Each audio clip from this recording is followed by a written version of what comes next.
Hi friends, welcome to my YouTube channel. ಹೇಗಿದ್ರೆ ಎಲ್ಲರೂ? ನಾನು ಚೆನ್ನಾಗಿದ್ದೀನಿ, ನೀವು ಚೆನ್ನಾಗಿದ್ದೀರ ಅಂತ ಅನ್ಕೋತೀನಿ. ನಾನು ಇವತ್ತು ನಿಮ್ಮ ಮುಂದೆ ಹೊಸದಾಗಿರುವಂತಹ ದೇವರ ವಿಡಿಯೋನ ತೊಗೊಂಡು ಬಂದಿದ್ದೀನಿ. ಯಾವುದಪ್ಪ ಅಂತಂದರೆ, ಅಥಣಿಯಲ್ಲಿ ನಡೆದಿರುವಂತಹ ಶ್ರೀ ಕಾಳಿಕಾಂಬಾ ದೇವಿಯ ಮೂರ್ತಿ ಪ್ರತಿಷ್ಠಾಪನೆ ಹಾಗೂ ಅಭಿಷೇಕ, ಆಮೇಲೆ ಹೆಣ್ಣು ಮಕ್ಕಳ ಕೋಲಾಟ, ಪ್ರತಿಯೊಂದೂ ಡೊಳ್ಳಿನ ಪದಗಳಲ್ಲಿ ಪ್ರತಿಯೊಂದು ಈ ವಿಡಿಯೋದಲ್ಲಿ ನಿಮ್ಮ ಜೊತೆ ಶೇರ್ ಮಾಡ್ಕೊತಾ ಇದ್ದೀನಿ. ಈ ವಿಡಿಯೋದಲ್ಲಿ ನೋಡಿ ಆಮೇಲೆ ಸಬ್ಸ್ಕ್ರೈಬ್ ಮಾಡಿ ಅಂತ ಹೇಳ್ತಾ ವಿಡಿಯೋನ ಸ್ಟಾರ್ಟ್ ಮಾಡೋಣ ಬನ್ನಿ.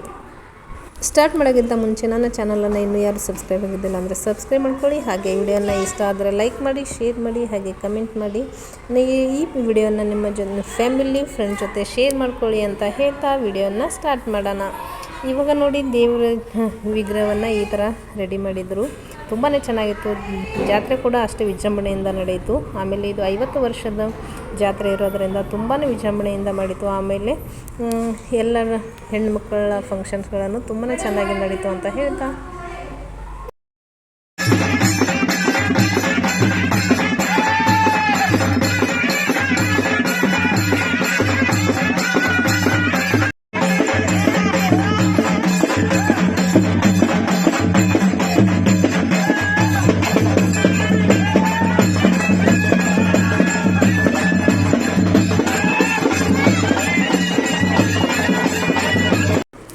ದೇವಸ್ಥಾನದಲ್ಲಿ ಹೋಮ ಹವನಗಳು ಕೂಡ ನಡೆಯಿತು. ನೋಡಿ, ಪೂಜೆಗೆ ಕೂಡ ಕೂತಿದ್ದಾರೆ. ಆಮೇಲೆ ದೇವಸ್ಥಾನದಲ್ಲಿ ಈ ಥರ ಹಾಕಿ ಆಮೇಲೆ ಶಿಷ್ಯ ಕೂಡ ಅವನ್ನು ತಗೊಂಡು ಹೋಗಿ ದೇವಿಗೆ ಅರ್ಪಿಸಿದರು. ಆಮೇಲೆ ನೈವೇದ್ಯ ಮಾಡಿ ಮಂಗಳಾರತಿ ಮಾಡಿ ದೇವಿಗೆ ಸಂಪೂರ್ಣ ಪೂಜೆಯನ್ನು ಮಾಡಿ ಆಮೇಲೆ ಹೋಮದಲ್ಲಿ ಮಾಡಿರುವಂತಹ ಈ ಥರ ಪೂಜೆಗಿಟ್ಟಿರುವಂತಹ ವಸ್ತುಗಳನ್ನು ಇಟ್ಟು ಈ ಥರ ಪೂಜೆಗೆ ಅಲಂಕಾರ ಮಾಡಿ ಆಮೇಲೆ ಮಂಗಳಾರತಿಯನ್ನು ಮಾಡಿದರು. ನೋಡಿ ಯಾವ ಥರ ಇದೆ ದೇವಿಯ ಕಾಳಿಕಾಂಬಾ ದೇವಿಯ ಜಾತ್ರೆ ಮತ್ತು ಅನ್ನೋದನ್ನು.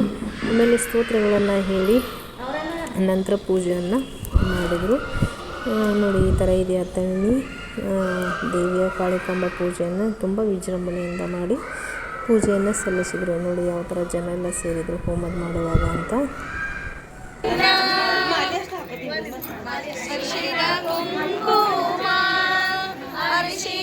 ಕುಂಕುಮ ಕರದಲ್ಲಿ ಗಿಡಿದೆತ್ತಿ ಹರುಷದಿಂದೆ